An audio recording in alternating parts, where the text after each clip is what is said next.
L'ordonnance du 12 mars 2025 réforme en profondeur le régime des nullités en droit des sociétés, tant civiles que commerciales.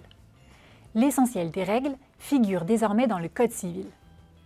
Il est prévu que les nouvelles règles s'appliquent pour l'essentiel depuis le 1er octobre 2025.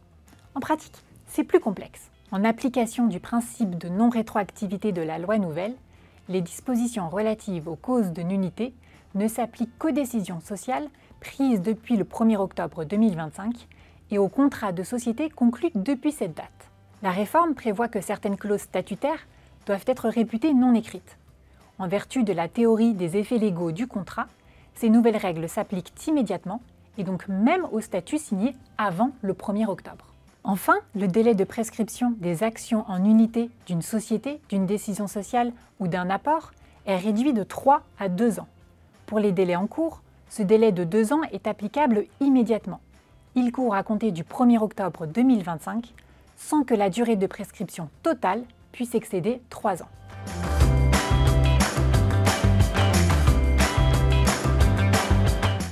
Oui, tout à fait. En revanche, auparavant, seules les dispositions impératives de certains titres du Code civil ou de la partie législative du Code de commerce étaient visées. Aujourd'hui, l'article 1844-10 du Code civil vise toute disposition impérative de droit des sociétés. Le critère de localisation est donc supprimé. Un juge pourrait, par exemple, sanctionner par la nullité la violation d'une disposition réglementaire ou d'une disposition du Code monétaire et financier, de l'ordonnance relative à l'exercice en société des professions libérales réglementées, voire du Code du travail. On pense à l'obligation de convoquer les délégués du CSE aux réunions du conseil d'administration.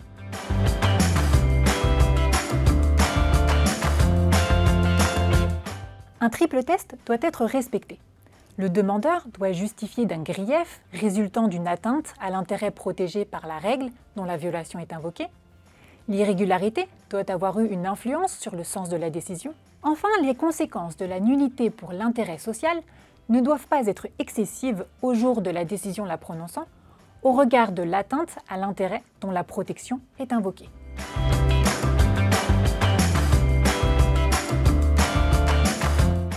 La réforme limite les nullités en cascade.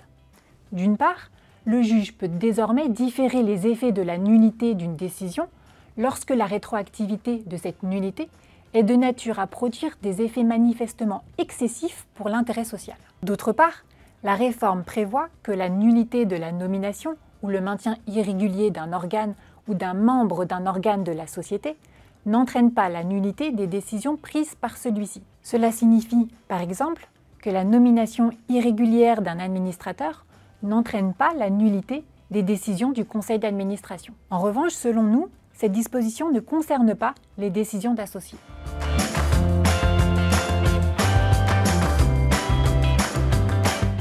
La réforme le permet désormais, mais seulement dans la SAS.